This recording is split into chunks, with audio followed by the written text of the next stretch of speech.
Oh, we're live. We got to start the intro. Are I we? find that Oh, everything in my life led me Yeah. to this moment. Led me to a moment of self-expression. Led me to a moment of realizing that I can do and be anything that I set my mind to. And I like it here. And I definitely thank God for my gifts. And now it's time for me to be able to shine and share that with the world. I'm super excited about this podcast. I'm super excited about this place that I'm in. Happiness has finally found its way to me, and I'm here to share it with everybody. And I'm going to stay in Asha. Everyone to Sugar Trash. It is Friday. We get to breathe and we get to talk shit every Friday with me. So let me introduce myself. My name is B. Lee. I am the doting wife of Curtis Lee Jr., an entrepreneur and fur mom to Jonathan and Maxwell. So I have on my show today, I have author Shamika Roberts, the author of Cat the Assassin. And if y'all haven't read it or haven't heard the manuscript, y'all better get ready. So say hello, Meeks. Say hi to the people. hi to the people. Don't be nervous, girl. Cause listen, I'm already nervous. Don't. I'm gonna work it out. Yes, please work it out.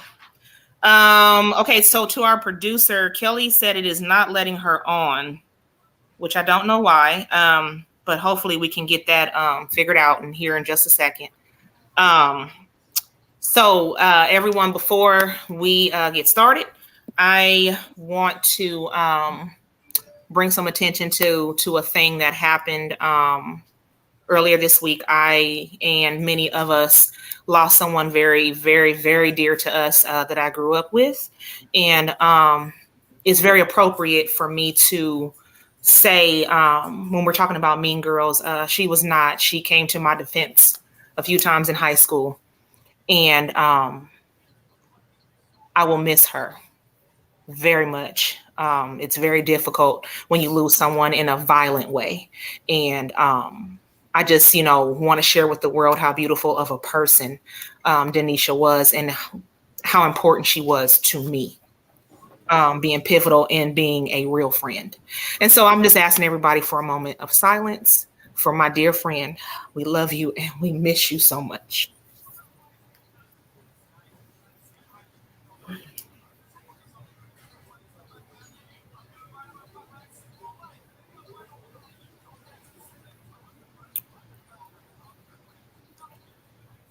Thank you guys so much for that. Thank you for honoring my friend.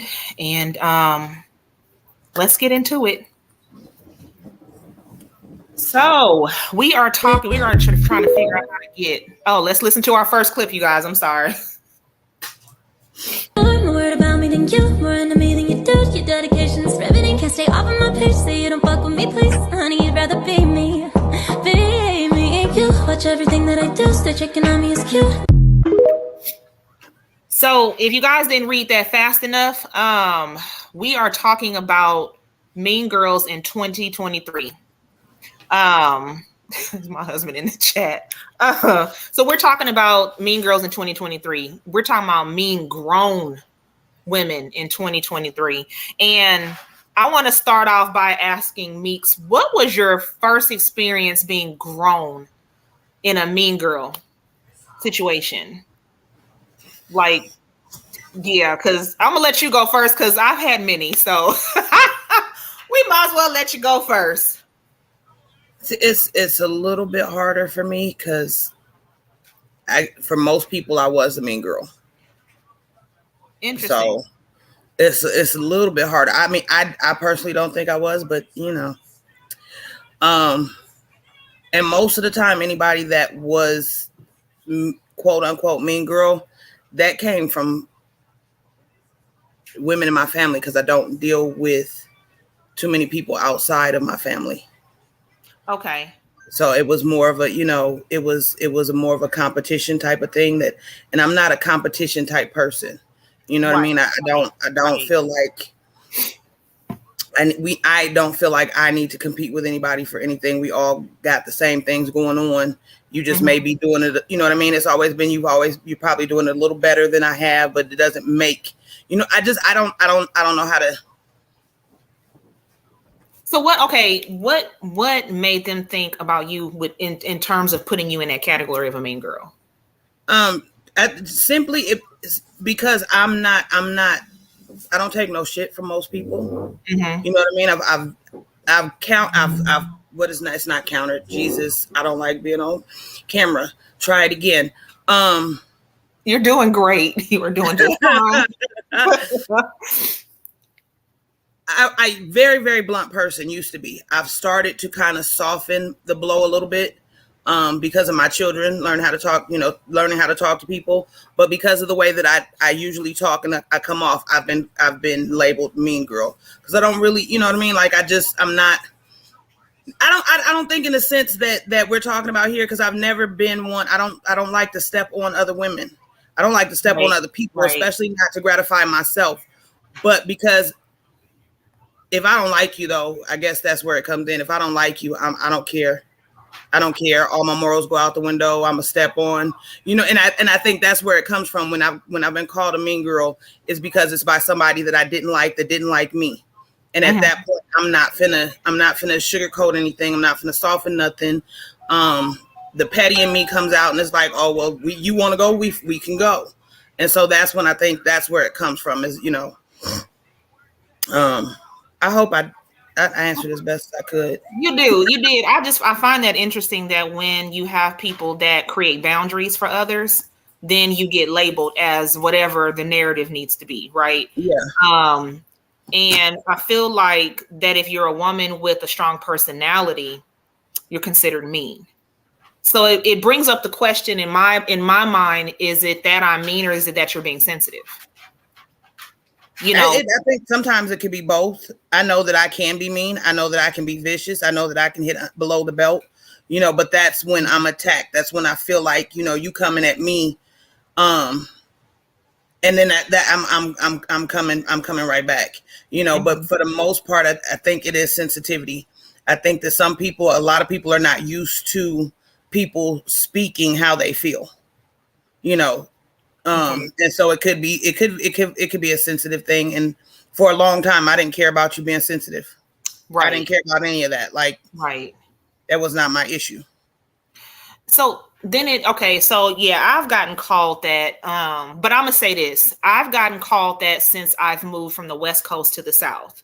So you and I are both the West Coasters, and hopefully if we can get Kelly in, she's from up north, right? Yeah. So we come from an area where everything is go, go, go, get it done.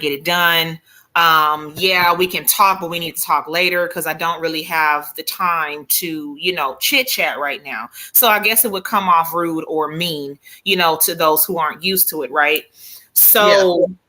I feel like being here, I want to say that I feel like I've gotten picked on more being grown, being here than I ever have.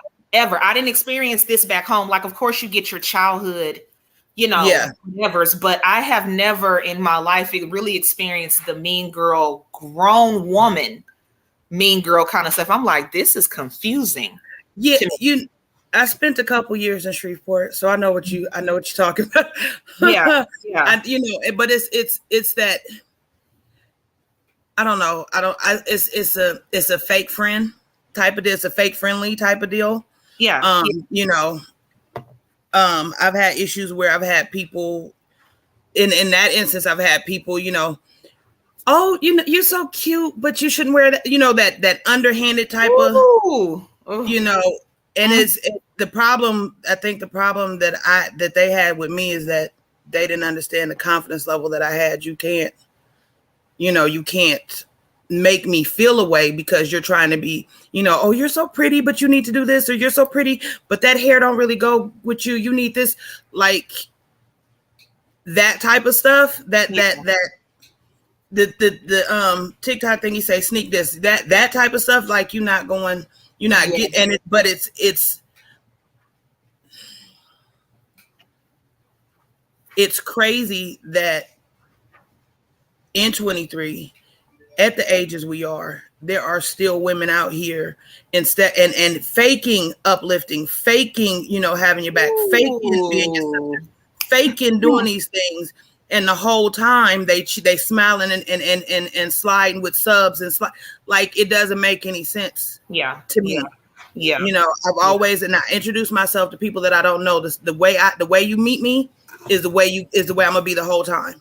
The way you meet me is the way I leave. You know what I mean? My friendships that I do have, I tell, if I can't tell you, if you carrying a little body odor today and I can't say, hey, girl, if I can't say that to you without us falling out or you catching the attitude, then we don't need to be friends. But then you'll have people that are like, oh girl, you so cute. We finna go to the club and get dressed up and let you walk out the house looking dirty or looking, not dirty, but you know what I mean? We'll have you just looking any kind of way because for them, as long as you look bad, they look good. Right. So, I've had people try to copy my style because they thought they looked better with it. Like this, it's really, yeah. So, okay, I have to say this. Y'all gonna be floored when I tell you this one. My first mean girl experience was my mother. With me being, tall and I guess in her mind, heavy set, it was a situation where, I guess when you gain weight, your knees start to click clack together, right? Well, now that I've lost all this weight, I'm like, I'm not knock-kneed, right? So that would always be the complaint. Like, you're knock-kneed and you shouldn't wear this because, your knees will knock together and people will be able to see it. Or I can remember going natural 3 times since I've been here in Louisiana. And the first time, I didn't really want my hair in my face, right? And hey, Lindsay. I can remember being told, well, I don't think this looks right. And mean girls do that too. They're like, well, I don't think that this is supposed to be this way. I don't think I. And then I was like, I'm confused because if you're making fun of me, you're making fun of yourself because you and my dad made me. So if there's any thought in your mind about me being ugly, then I need to talk to management. You understand what I'm saying? No, for real. Like, no, I got it. And I, please Jesus, don't let my mom watch this. I got it. I'm one of the brightest in my family. Yeah. So it's been, and I've always been a big girl. Not big, but I've always carried weight. Yeah. And it's you're so pretty. You just need to lose the weight. You need to put your makeup on every day. I did today because I wasn't getting on live, without it. Thank you, Miss Sharon.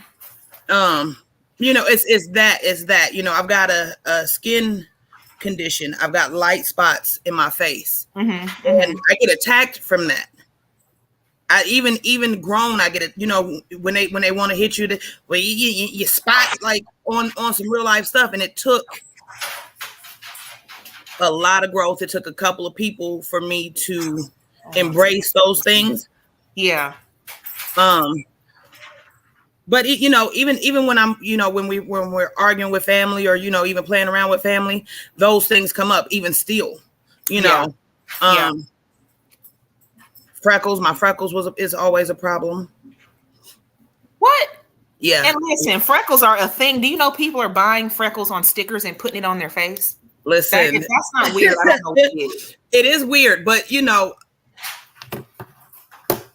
from childhood to adulthood, my freckles were a problem. They were a huge problem, and I know I'm going all the way off topic, but it took a guy. It goes into being the mean girl because this is what's showing the aftermath. Yeah, it took a guy for me. It took guys for me to learn how to love my freckles. Because girls couldn't do it. Girls never gave me the confidence to love it took men. When you described me, when you called me and was like, hey, you're so beautiful, I miss you, and you couldn't tell me I had freckles on my face, then you weren't looking at me. Okay. And so that's how I began to love my freckles. But yet and still, the attack is there because what else are you gonna, I'm short. I know it. I'm fat. I know it. I got, what else are you going to attack? Because you can't attack anything else. Right. You know what I mean? You come at me for things that can be an insecurity, because as a Black woman, light-skinned Black woman is an issue. Dark-skinned Black woman is an issue. Black woman with freckles is an issue. So it's all and I've been, dark-skinned women have gotten on me. Light-skinned women have gotten on me. You know what I mean? It's the whole insecure. I think for me it boils down to insecurity in grown women, in young women. It boils down to insecurity. When you're not secure in yourself, when there are things about you don't like, those are the things that you attack in other people. So just by you saying that, I wonder, could it be a situation of if someone thinks that you're an easy target? It could be. When they're saying certain things, about you, or they get with the peanut gallery, like, oh, she thinks she all that. No, you think I'm all that. The friends, the little hangers on, the little cheerleaders. Absolutely.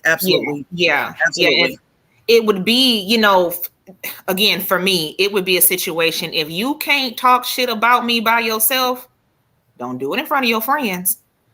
You know what I'm saying? Because don't embarrass yourself. You know what I mean? Like, it when I say I got capped on all my life, so if we want to have a capping session, baby, I got you. I am no good at that. I am absolutely no good at it. I can't talk.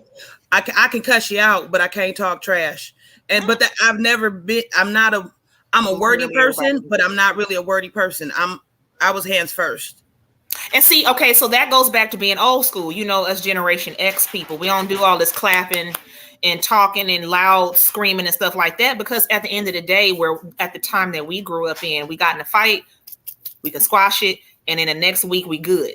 But you have these mean girls now that they retreat to being keyboard gangsters. You know what I'm saying? You want to try to defame my name, or you want to try to say something negative about me on social media. And then that's when you have people that don't even know you are making their opinions about you. Yeah. So now you have not only people that you know, but now you got people you don't know that are going off the very first narrative that they've been given in order to make you feel bad. And then it's really sad, because this doesn't just stop with women. It goes through men. And I don't know why, but we got some feminine ass men. If you can sit up here and talk trash about a woman, and you got Dang-a-Lang and the twins hanging in between your legs, you need to just retract them, because you are a bitch. You know what I'm saying? Like, why are we even doing that? Like, sir, you really got time for that? Grown men, I've seen it on social media, sitting up here in a gossip session with women. Yeah. I don't understand that. So we got mean girls and mean guys, but I'm like, okay, now I'm finally with somebody like, sir, if I call my husband, it's over. It's over. I suggest you exit the conversation. It makes my chest itch. I don't understand it. Like, I mean, what is it that literally makes your nose flare up when you think about me, that now you got to say something negative? Now you got to say something negative. Because it's like, at the end of the day, I'm not even thinking about you. And I'm just gonna say it, because this is gonna be the elephant in the room. It's gonna be the elephant in the room, since Kelly ain't on here yet. So the bullying it died down with me. Like, you go through, whatever, and you just chilling. It got amplified when I married my husband. People that I didn't even know didn't like me, they just came out of the bushes with this one. I'm like, damn, girl, I didn't even know you didn't like me like that. I did not know. Wow. You know what I'm saying? I had a woman, and this was a mean girl comment, and one of my clients, her name's Joanne. She's like a sister to me, right? So we're in the gym, and this lady, I've known her from Planet Fitness when I worked there, 70th Street. And I remember her telling me about this guy that she was with or whatever. And wanted to travel because she wanted to be in a relationship with him, but he had never expressed wanting to be in a relationship with her, right? So I'm seeing her maybe 2-3 years later at the gym while I'm training my client. And she said, oh, I heard you got married. Now I'm thinking, we don't talk on the phone. We're not on any social media handles. So who running their mouth about me, first of all? But I let that one go until she said, well, I'm trying to figure out, how are you married and I'm not? My client stopped pedaling on that bike. She looked at me. She said, what that bitch say? She said, what she say? And you know how you just be so shocked, like what? You had the audacity to let that trash fall out your mouth. Like, and said it without hesitation. How are you married and I'm not? And I really had to ponder that thought. Like I was so shocked that I could not get a comeback. You know what I'm saying? Like my comeback, it got stuck in my throat. Cause I was like, did this lady just say that to me when I sat and listened to her cry about this dude that she want to be with that don't want to be with her? Okay, so I called my older sister and told her what happened. And I'm like, that was such a mean comment to say to me, And so my older sister was like, my older sister said, maybe you should, Jonathan, don't start. My older sister was like, well, maybe you should have told her if her coochie wasn't dry. I said, I hate you so much for that comment. Because that's probably something I would have said if I was able to kind of snap back. And it's just one of them situations where I'm like, why everybody got to make these mean ass comments to me and about me? Because what do you mean? How are you married and I'm not? Like, what are you implying? What's the maybe because, let me not be mean. No, please, because let me not be what mean. We're talking about that is good for ratings. maybe you ain't taking care of your kitty the way you're supposed to. Maybe you don't cook. Maybe you funky. Maybe you not maybe you got an Adam's apple. I don't know what your deal is, but that has nothing to do with me. Right. I mean, what do you like the implication? Are you?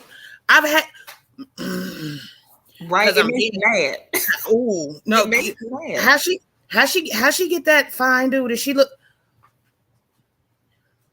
Why are you worried about how she got him? Maybe you need to ask her for some tips.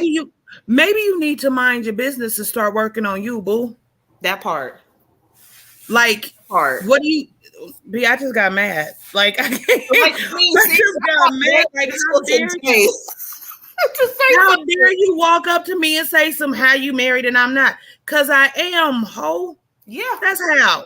Because he said, will you marry me? I said yes. And we walked down the aisle and we did the thing. Look, and did it twice. Maybe because you're miserable. I don't know. It's so rude. Like it's to the point where I asked my husband, I'm like, what is it about me that these people got something to say? Like, and look, y'all hear y'all nephew in the background. Let's just address the fact that my dog is deciding that he wants to be very vocal right now. Jonathan, like, he is really being vocal.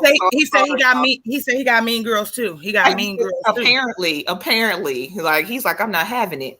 But I mean, every day I would call my husband like, okay, this person said this. This person said this. I literally had 2 mean girls in my wedding party and didn't know it. Didn't know it until after the fact. But here's the thing, you guys. This is what you can tell this is how you can tell when you're dealing with a mean girl, right? It's the little sneaky comments that are made.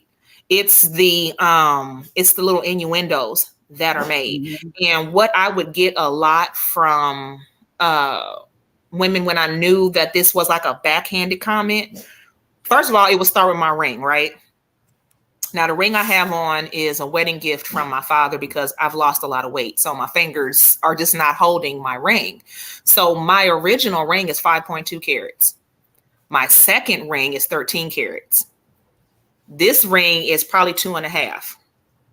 So let me just say publicly, my dad and my husband, they understood the assignment that I am no, anything tiny is beneath me.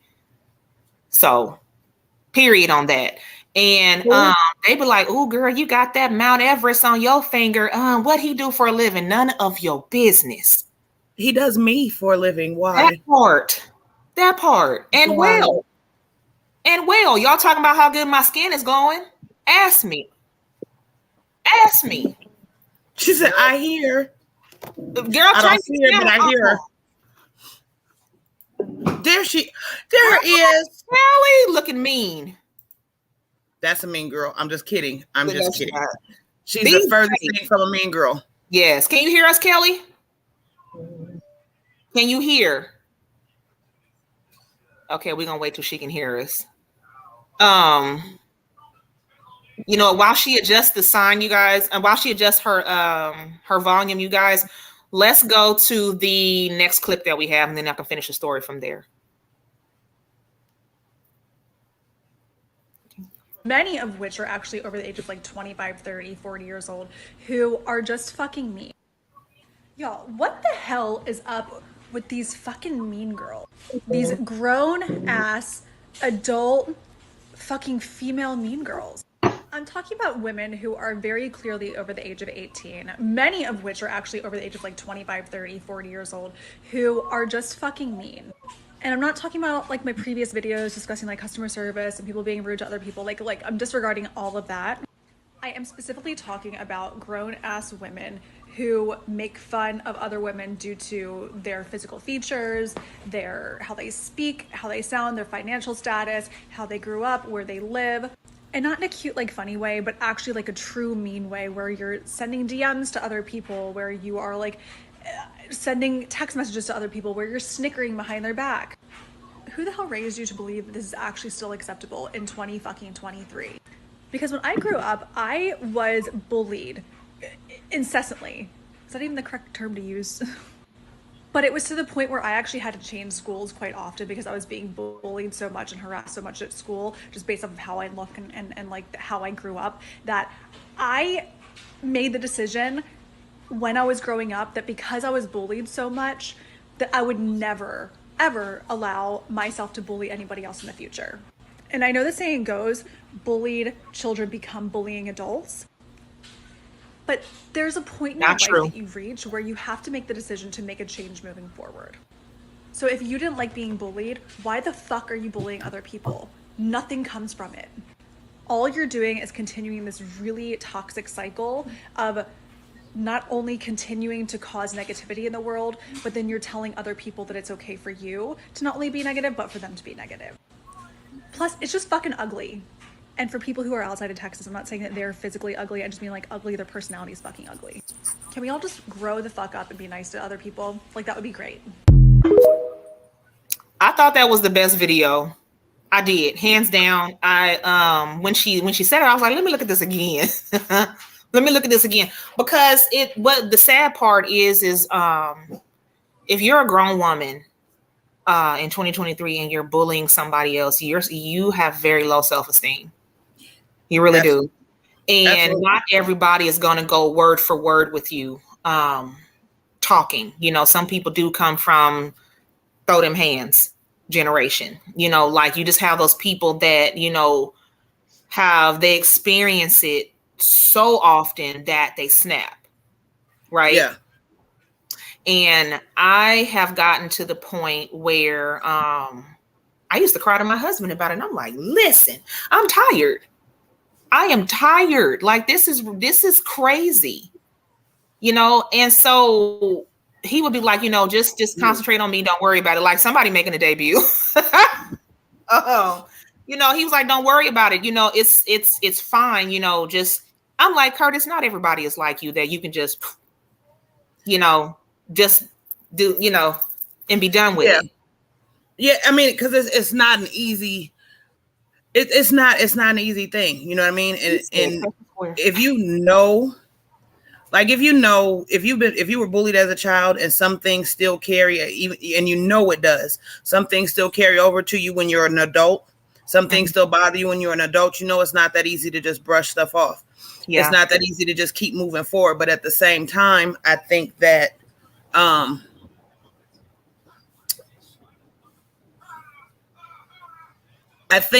it's possible. Yeah. Because sometimes you draw on your words. You just got to say it. Because I want to say it right. I want to say it completely right. Put it down. Who is she talking to? I don't know. Somebody done picked up something. I think that when it comes to that type of stuff, like I've got 3 kids, and I'm a person. I was quick with my hands. We not finna talk. We not finna argue. We not finna do. I'm fighting, right? Yeah. Yeah. My children are non-confrontational, little peacemaking. I don't know whose kids these are. My children have been bullied, and I'm like, whoa. And my son said to me, my youngest said to me, he said, "Mom, I just ignore them and they'll go away." And I was like, why? You don't hit. I just ignore them and they'll go away. And part of that starts setting my spirit. And then my controlling my anger, which is a whole nother thing, but dealing with that stuff with bullying, I try to instill in my kids that they can only do what you allow them to do, which is they can only go as far as you let them go.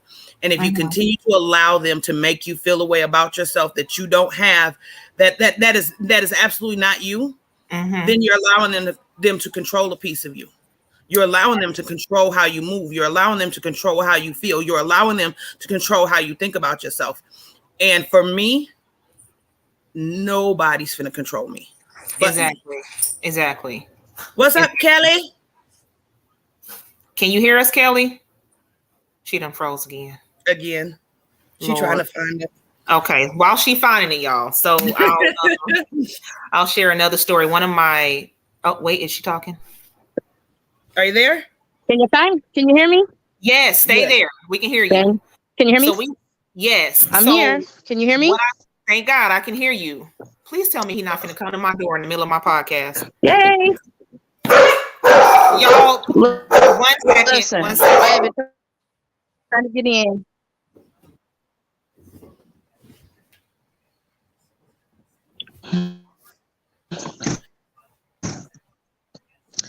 I have been trying to get in for a minute. It wouldn't let me in. I had to jump on. I had to do some different tactics. Okay. I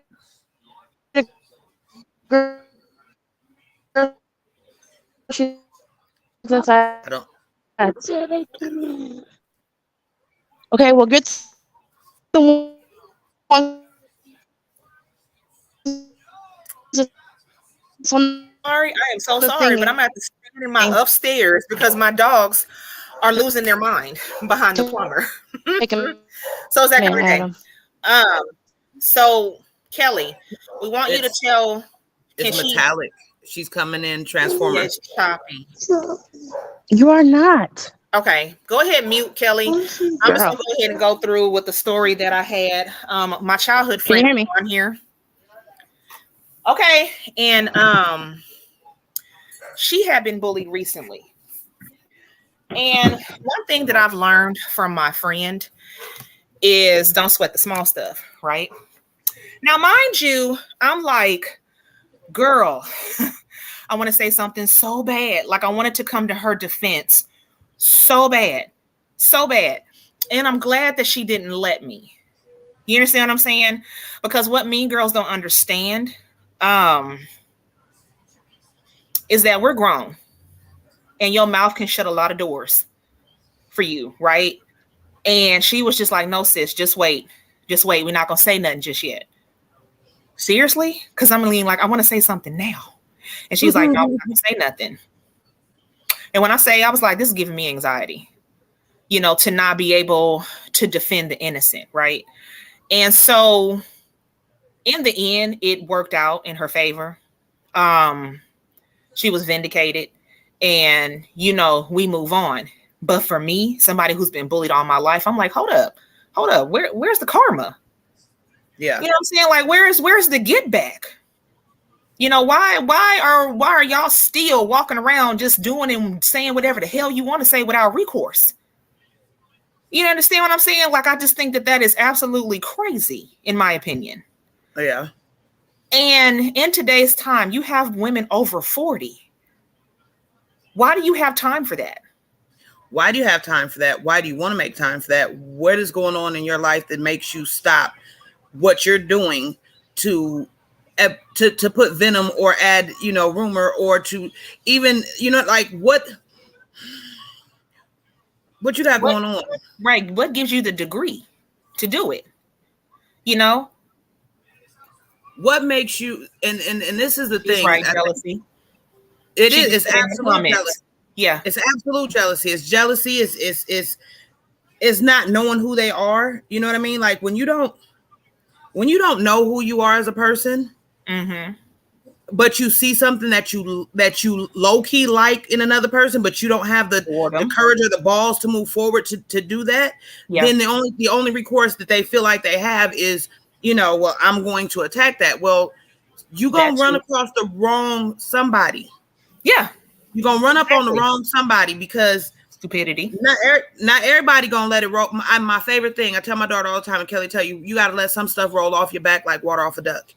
But not everybody can do that. Not everybody is going to do that. And like you said, sometimes we want immediate vindication. Yeah. Yeah. And for some of us, there's no better immediate vindication than these hands, because I'm not about talking that trash. Right. I agree. But then what are you going to do with your life? You're grown. You're supposed to be, why, again, like you said, what are you doing? Why do you have time for this? Exactly. Why do you have time for this? Exactly. And, it's crazy because anybody that's in my circle, whether they're in California or they're here, everybody knows that I have had issues with my husband's ex.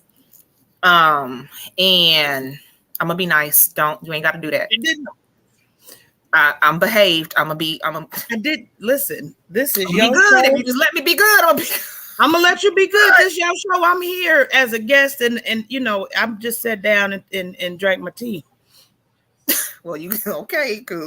So listen, when I say that woman tried it, and here's the thing: when your bullying flows into sabotaging my business, that is a problem. Now we've stepped over into legal issues. Now, you understand what I'm saying? Like now you're going to get served court papers. You understand what I'm saying? Like we're not in high school anymore. When we deal with grown ass people, grown ass women make grown ass moves. And it's just, it was a situation where, I told my husband, I said, listen, I'm not from here. So where I come from, we roll up. You know what I'm saying? Like, I'm finna come wherever you are. Right. Because you don't understand me trying to be civil. You understand? Like you don't understand that. And what I tried to do is I tried to get to a point where I was like, okay, let me just try to understand. Let me try to understand. Maybe there's something that's not clicking for me. And when you try to step into the mind of a retard, that's not how this works. You understand what I'm saying? And I'm not talking about handicapped people. I know the specific term, but if I call somebody retarded, that's because you're grown and you're of sound mind and you're choosing to be stupid. So you get called what you get called. Okay. And it's just like, I can't dwell in dummy. Right. I can't do that. And so I really had to sit and reflect. And I said, well, you know what, B, maybe that there is so much trauma in this woman's life that she has to take it out on you. Maybe there's some inadequacy that she sees that she lacks in herself to where she feels like you have to be relevant in every conversation. You understand what I'm saying? And so, yeah, she feels like she has to demean your character. And it goes to the comment that Tamika put, not having a life or business of their own. I think too, though, like a lot of the times I feel like 85, 95% of the time, it don't even have nothing to do with the person that's being attacked. Mm-mm. It never really does. Mm-mm. I think some people, like I said, when you get to the point where you feel like all your whole world is revolved around somebody else and what they doing and how they moving, and you ready to screw up your own life to mess with somebody else's life. Yeah, Yeah, I mean that's literally a sorry sapsucker right there. I mean, to be honest, like, because again, even what do you gain? What do you gain? Nothing. You gain nothing. But the only thing I can think is when people do stuff like that, you gain more ignorant people being on your side because they're going based off of your narrative. You understand what I'm saying? Like, you know, you feel empowered because you have even more ignorant people on your side. But that's the worst kind of empowerment, because I'd rather be empowered by women that actually know me, love me, adore me, and where we moving together, we encouraging each other, we doing, like, I don't. That's like when you're a kid and you want attention from your parents, but you do that dumb stuff and then you get in trouble for it. Like, that's the vibe it gives me. Yeah, that's the vibe it gives me. I would rather have a core group of real, you know what I mean? Like, I can't deal. I literally cannot, and I don't deal. Yeah. I don't. Agreed. You know. Yeah, and I've got too much at stake to allow somebody to come into my life and say some things or to do some things that will cause me to react in a way for me to lose what I've got going on. Yes. And I finally had to get that in my mind. Like, B, you have a lot to lose.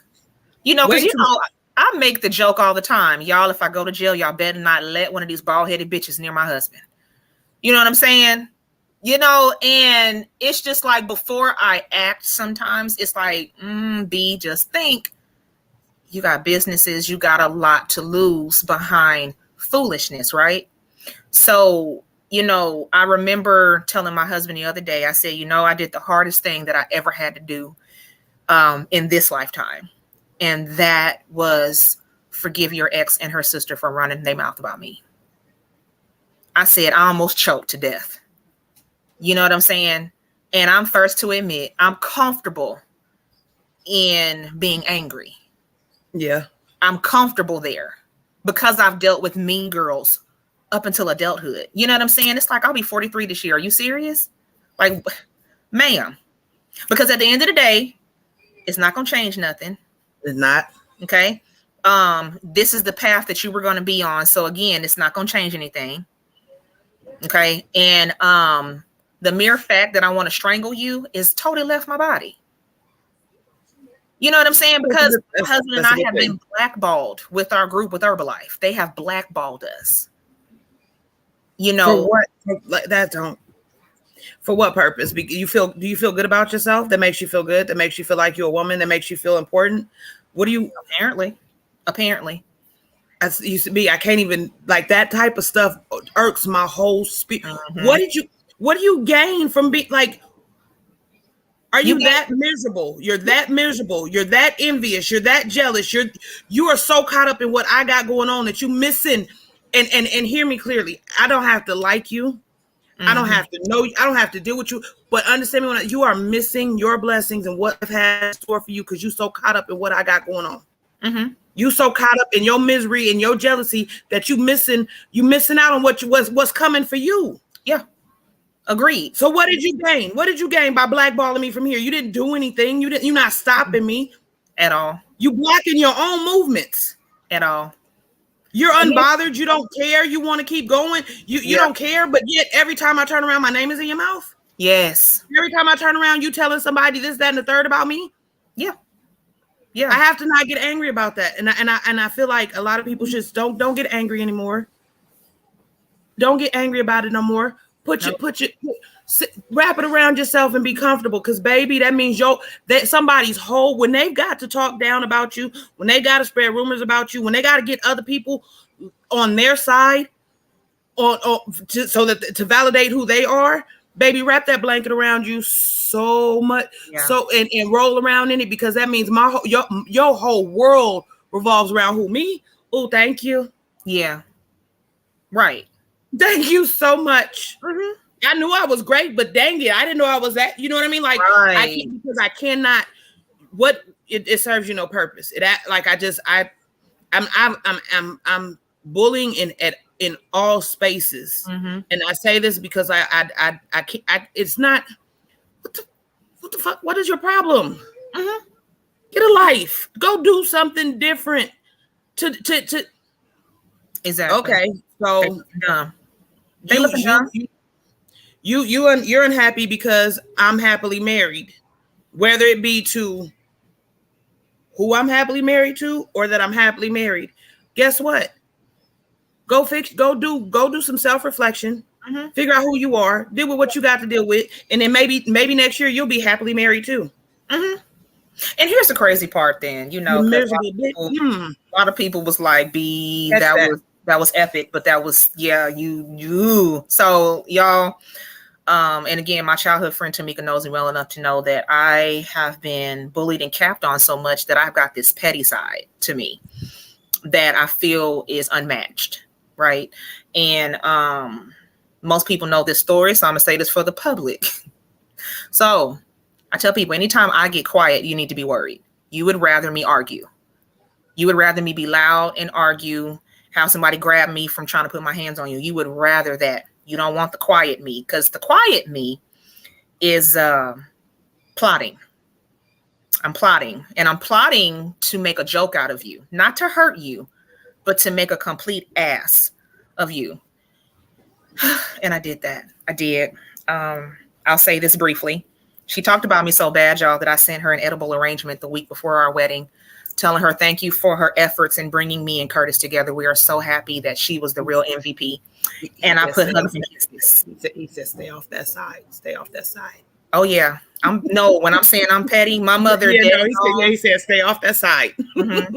My mother's dead and gone. But the one thing I can say Sandra taught me is, if you gonna get some get back, do it in the most epic way. Always, and never let them know what you're doing until it happens. So at this point, I'm pretty sure any package that come to her house, she's gonna be nervous from now on, because she don't know if it's from me. I'm not gonna argue with you. Look. At 42, I'm not finna argue with you no more, because that just gets me riled up. It gets my chest tight. Then I've got to go talk to my therapist. You know. Listen. It's crazy. So I know with you've got a fiery temper, right? And I've got a fiery temper, right? So my sister, I remember it's just a long time ago. We're chilling at her house and she gets a phone call. And on her side of the phone, I can hear, "Oh, really? Oh, I'm a bitch, am I? Oh, okay."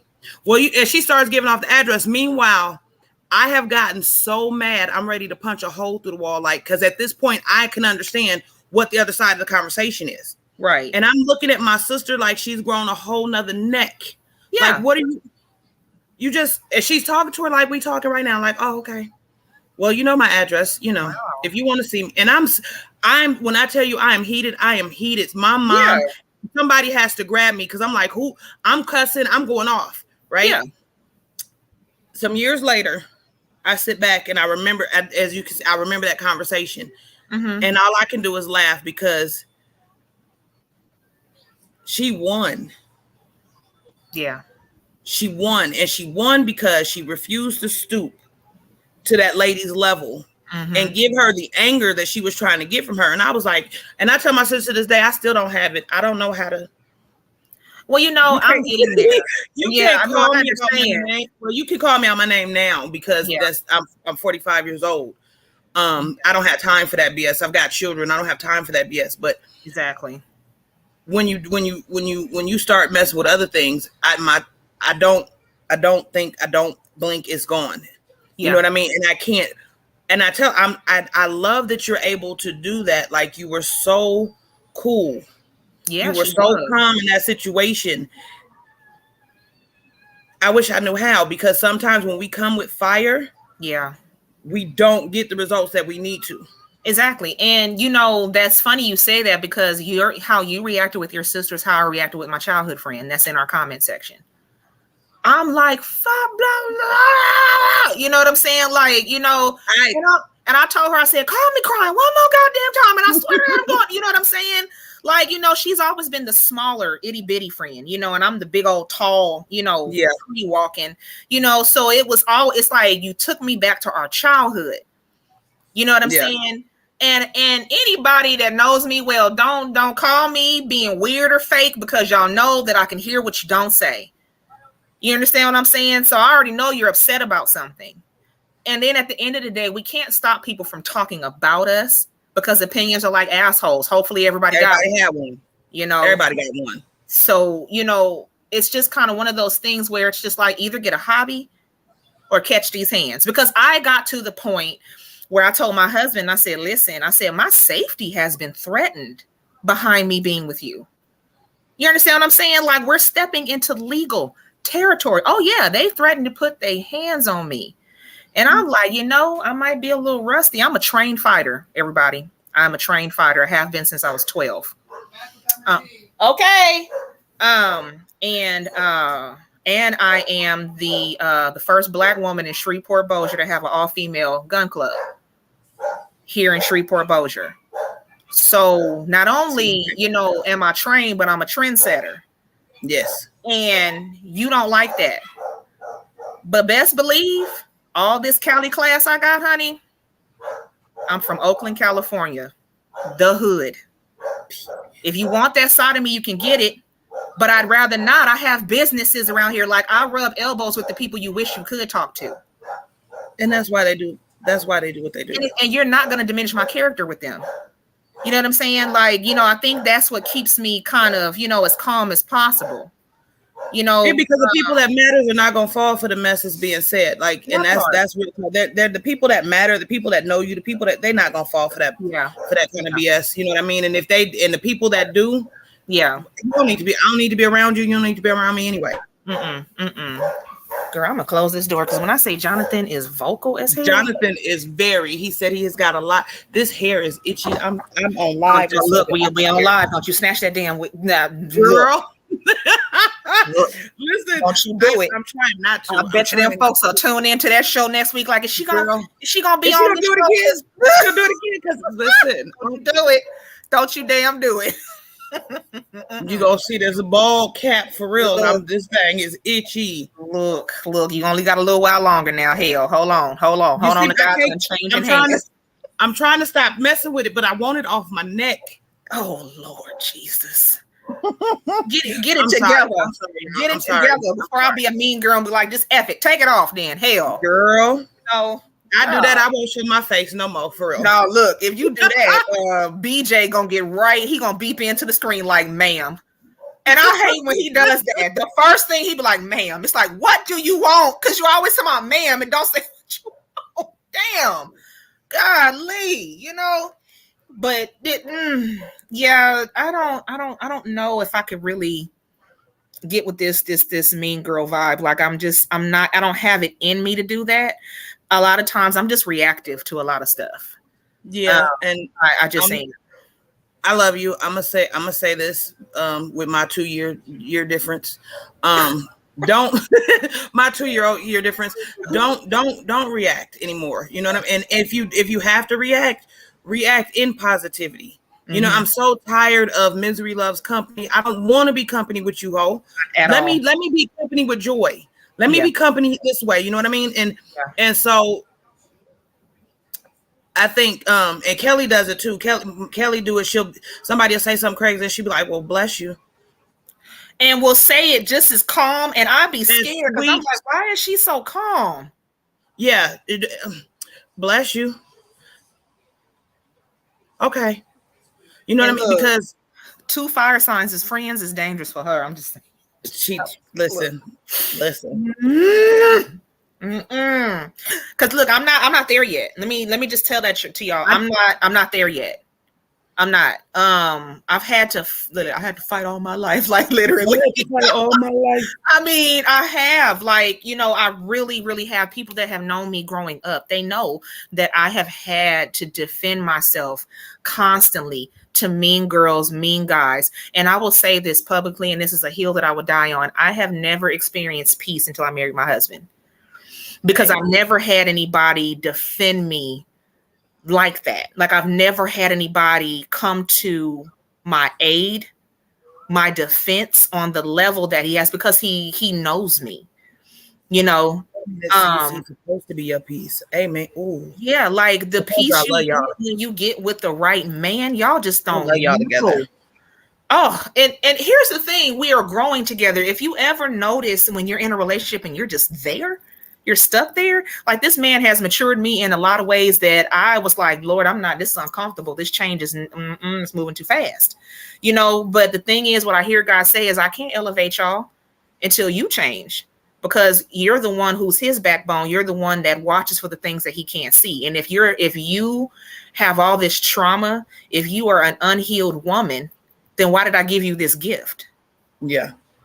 If I didn't think you could handle being his wife, why did I give you this gift? Because like I tell you guys, he is my greatest accomplishment. If I don't ever do anything else in my life, my husband is my greatest accomplishment, you know, and it has softened me a lot because I don't have to be masculine in this relationship.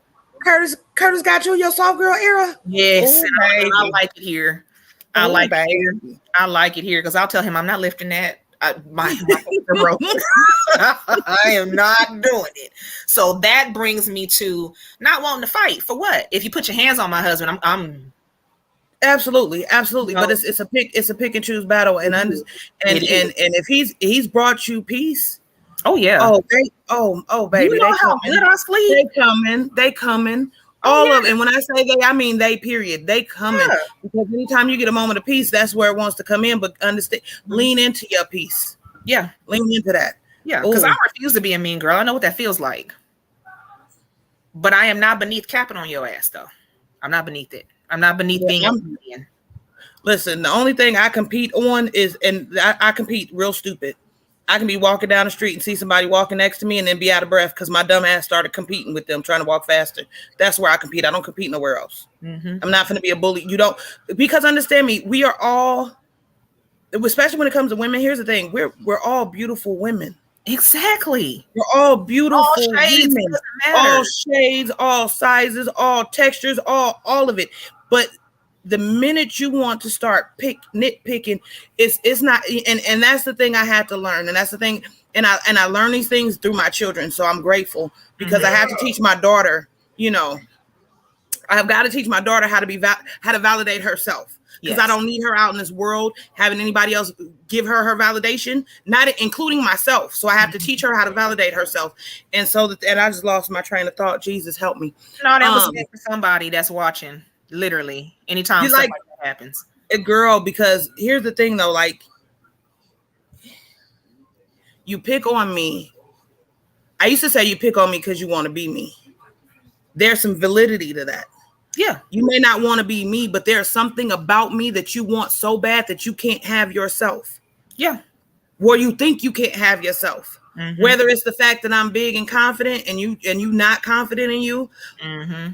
I wasn't always. Right. You know, I had to look for other ways and other things and see in other people the things that I didn't have in me. And I took that and I grew. Mm-hmm. And that's what we're supposed to do. You take it and you grow. You don't take it and step on it. But see, that's a problem all the way across the board. That's the problem all the way across the board. I'm doing well. You know, I'm doing okay. My life is going the way it's supposed to go. And then you see that, and something in you is like, I've got to destroy that because there's no way she's doing better than me. Right. Why can't you celebrate? Why can't you celebrate that? Exactly. You know, I love Kelly, and I hope she does not get upset with me when I say this. Kelly lost a lot of weight. Oh yeah, we are so proud of you, girl. I'm so very proud of her. And and at the time that she was losing, her and I were not talking as well as we talk now. Okay. But even in that, as she posted, as she showed, I was like, you better get it. I'm so proud of you. Yeah. But there were people in her corner that was so supposed to be in her corner, that was so underhanded with these comments, so backhanded, so sneaky, so like, when I tell you, and I wish she was on so she can hear, so she could, because when I tell you, we were literally not speaking, and I would jump on and be like, I am so proud of you. Keep doing you. Yeah. Now I got off the phone and cussed her out in my head, like I can't stand this right now, whatever.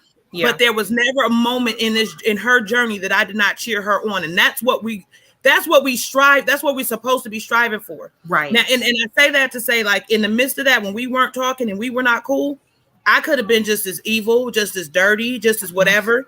you know, because and this is me being transparent. As she was losing, my ass was gaining. Okay. She's getting smart, and I'm blowing up, and not one time was I like any envious or any animosity towards her for doing, because this is her journey. Right. I want her to win. Right. What is wrong with us wanting each other to win? Nothing. I want you to win. Mm-hmm. Yeah. When you got people that can't see past that, they what is the term in high school where you maxed out. High school was where you was at, and that was it. Oh yeah, you yeah. You still want to live there where you was that person or whatever it was. Mm-hmm. Then you do so. But I've got bigger, better plans. Mm-hmm. Exactly. No, I can't. Like I said, I can't deal. You got the wrong somebody coming over here with me with that BS. Mm-hmm. You got the wrong one, because first of all, I validated me. Yeah. I'm happy in my skin. And what I'm not happy with is not nobody else's problem. It's mine. So I'm going to fix that. I'm not going to look to the next, light-skinned girl with the little nose and be like, oh my God. No, I'm not going to do that. Mm-hmm. Because that's not her issue. That's mine. Right. Right. Like, you don't want to turn into a mean girl of yourself. No. Because again, it at this point in my life, what does it gain me? What does it gain my children? What can we learn from this? How does this move us forward? How does this put us to the next place we want to be? If it does none of that, it has no business in my life. If you one of the people that do it, you have no business in my life. That part. And then go take your miserable self somewhere and sit down. That part. Yeah, I agree. And if you're somebody that's been on the receiving end of a mean girl or a mean guy or comments, you use that to, better yourself. Better yourself. Yeah, I wish I had that video clip. The comedian, I forget her name now, but she's on is it The View? It's not The View. It's something. It's with the Osborne lady. Sharon Osbourne is on this show. But anyway, this young lady thank you. Got on the phone and overheard other famous comedians talking about her. I know who you're talking about. Yes, and when I say that blessed me in that moment, that blessed me. She said, I took notes. She said, I took notes, never said a word until today. She said, and I have worked with them and still never said a word. I want to say that's Adele Givens, but I'm not. I don't think that's. It's sure. No, it's sure. What's her name? Girl something. Yeah, I know who you're talking about. Yeah, girl. Yeah, and that really blessed me. And I mean, I even was joking with my friend Tamika. Yeah, I was joking with her. I said, Tamika, I said, you remember I used to wear those big glasses in school, and I got teased. Wait, hold on one second. God, dog, I can't be great. Hold on. Yes, sir. Oh, I don't know. I think he left. Thank God. Okay, so okay, making sure it wasn't a bunch of people in my house. My husband can see his cameras everywhere.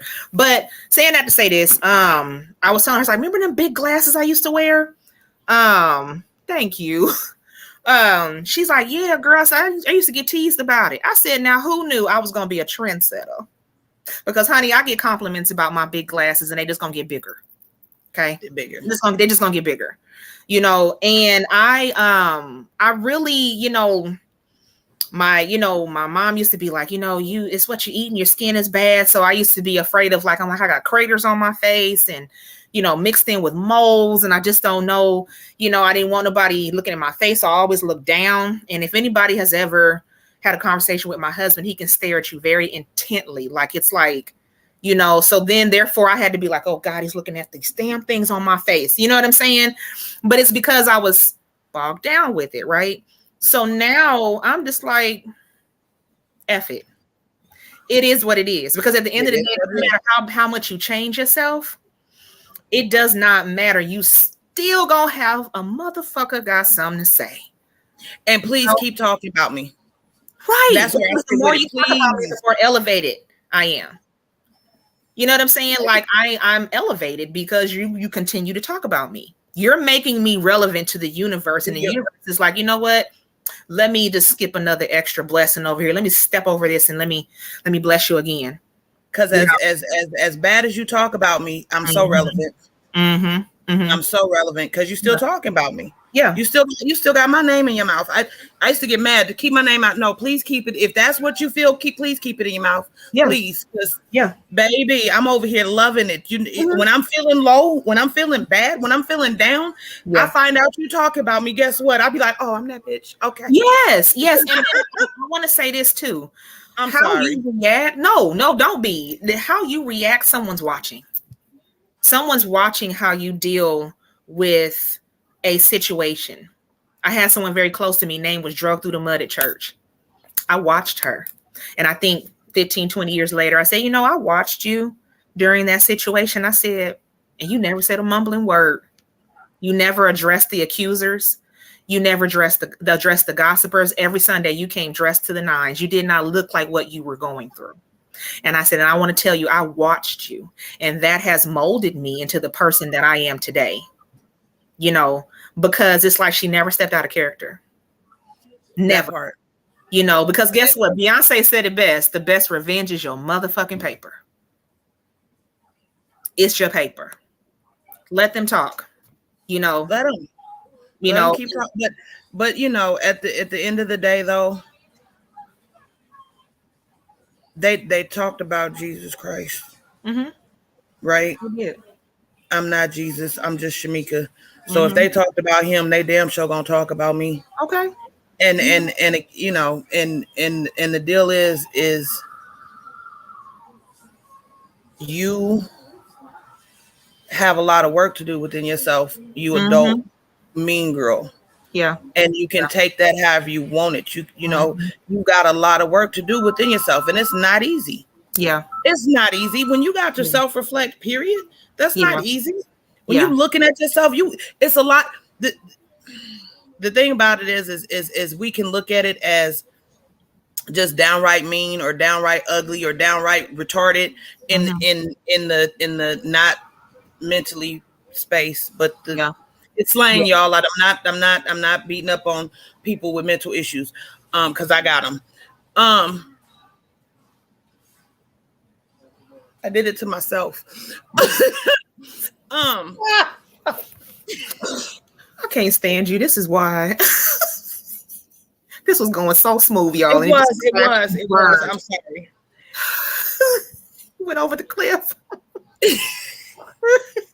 I'm trying to climb back. So the thing is that it's always rooted in something. And if you want to be healthy in friendships, relationships, work situations, you've got to do the work in yourself. And sometimes it's scary I still do it when I have to look at myself, because we're not perfect. And I got a whole lot of, and I have to look at that. I don't want to see the bad, the ugly. You know what I mean? I don't want to see the mean girl in me, but I have to stop. When you stop and do so, when you put in that work, then you can go outside and you can adjust the next woman's crown, because why do you keep tarnishing it? Yeah. That's why men can do what they do to us. That's why society can do what they do to us. And I'm stop, because I'm not going to go down that rabbit hole. But there it is. Because unhealed men, not all men, but the unhealed men. No, the unhealed men. There you go. There's no unity. We are some of the worst. Women are some of the worst examples of unity. Oh shit. We are some of the worst examples of unity. Yeah. And because there's insecurity, there's competition, there's so many different things that it doesn't have to be. It's so many different things that it doesn't have to be. We can watch all the movies we want to where they're going on little sisterhood trips, and you guess what always happens? There's always a conflict. There's always because why? Because it's something there's some jealousy, there's some miscommunication, there's something there that stopped because we don't know how.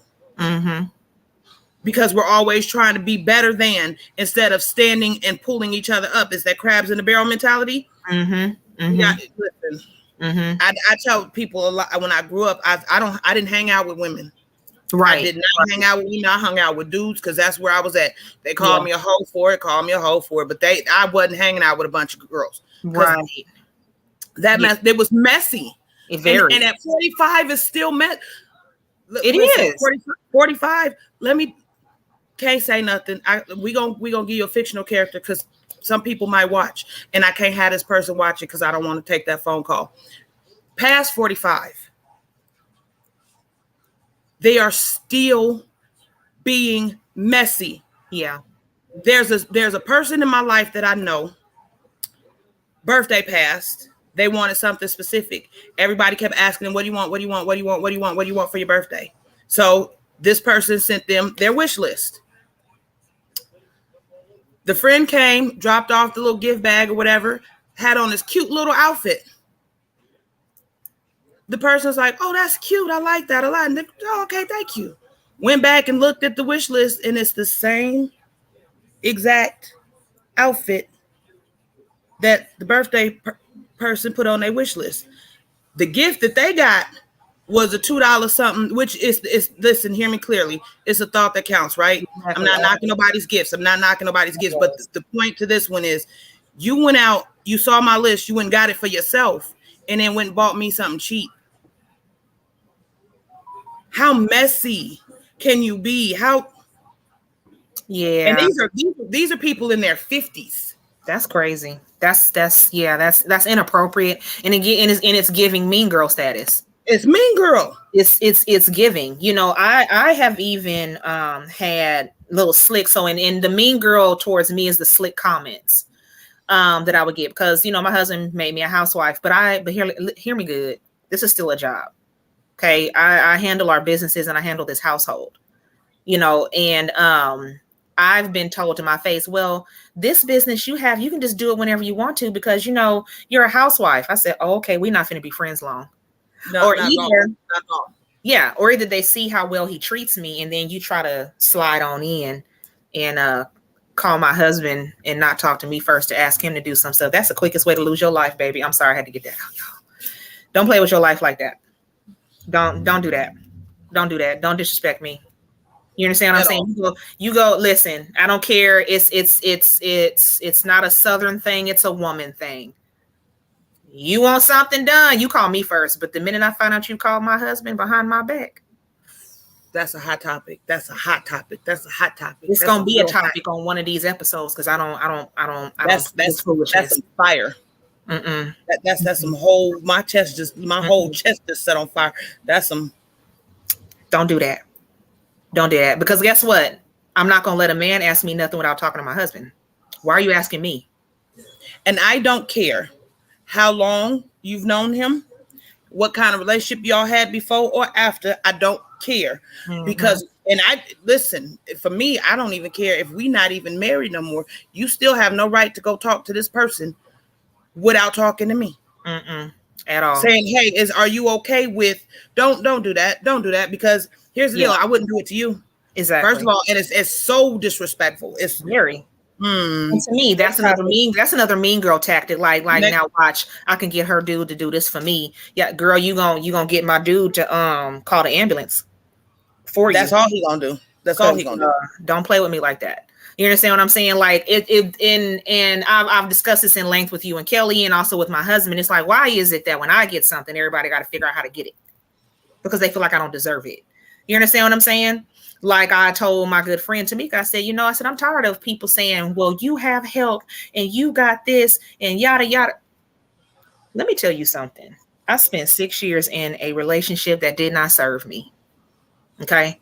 I cheered for everybody else when it was their turn. But now that it's my turn, it's a problem. So this is what I'm going to do for you. I'm going to keep climbing. My husband and I are going to continue to thrive. That part. You know what I'm saying?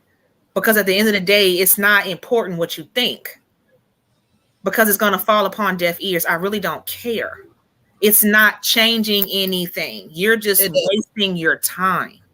It changes a little bit though, B. It does. What it does is it gives you that umption, that little push that you wanted, that you needed, that to go even harder. Yeah.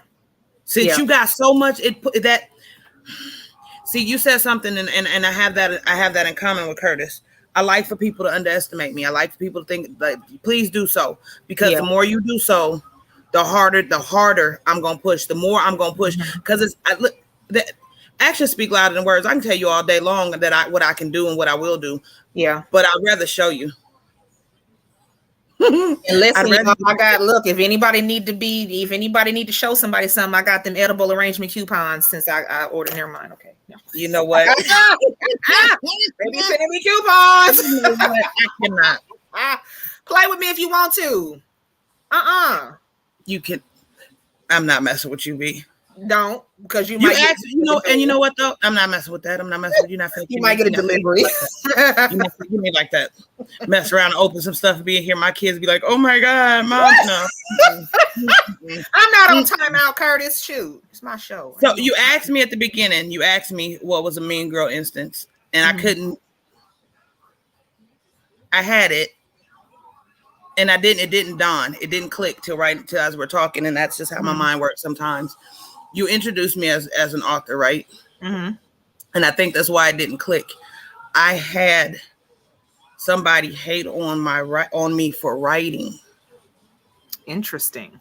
Hate that's to the point where they took my work and tried to flip it as their own to the wrong person. To the wrong person. They didn't know that me and this person was cool, that me and this person was always going to be cool. Yeah. They didn't know that. They thought because what they thought they saw and was like, girl, look what and she thinks she can write, but I write and look what, and I was so hurt. Wow. I was so hurt because writing, not an author, y'all. I'm trying to be. Writing is what I do. I'll start that mess. Listen, writing is what I've been doing. I said, finish your story. I said what the hell I said. I've been doing it since I was 11 years old. My mom has boxes of notebooks of stories that I've written. Okay. The biggest thing that attacks me, that bothers me with it, is because I'm afraid to go out there, because I'm afraid of my talent. And so for somebody that I trusted to have entrusted my work to, for them to take and try to push off as their own and sell the story that it was theirs to somebody that was with me every step of the way that I wrote, and then criticize everything about what I did. She can't write for this. She can't do this. Did it like the whole, that hurt me to my core. Mm-hmm. Somebody that I trusted. Mm-hmm. Again, they had the wrong one though, because who they went to go serve it to had read my stuff, had edited my stuff, had been with me coming up with ideas for my stuff. Mm-hmm.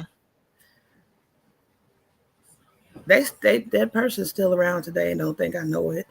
Ooh, good Lord. Oh wow. I don't know why that. I think that was a message for myself, because I've got to push. Because see, that's the thing.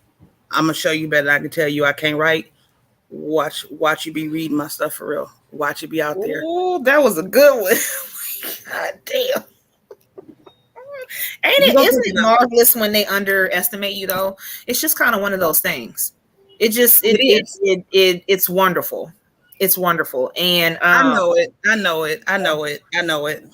Yeah. I'm sorry. I know it. It's just and I'm all the way off topic with it, but because you said I have to leave. I understand that completely. But when I tell you I've been doing this, I've been in love with this since I was 11 years old. That fear's got a hold of me so tough. And I know I'm good. Mm-hmm. I know I'm good. I know I am. It's the fear that I can't have that taken from me. It's been a part of my life for so long that I'm afraid that the wrong thing will have that taken from me. You understand what I'm saying? Yeah, that's so. But Curtis, thank you for that. Yeah, you can't be afraid though. I mean, life is so short. It is, and I'm close to the other side of the mountain. I ain't got too much more time. Lord have mercy. Gonna outlive all of us around here. But just even with my friend that I posted in the beginning of the show, life is so short. And at the moment, and I don't know who this is for, so I'm just gonna say it.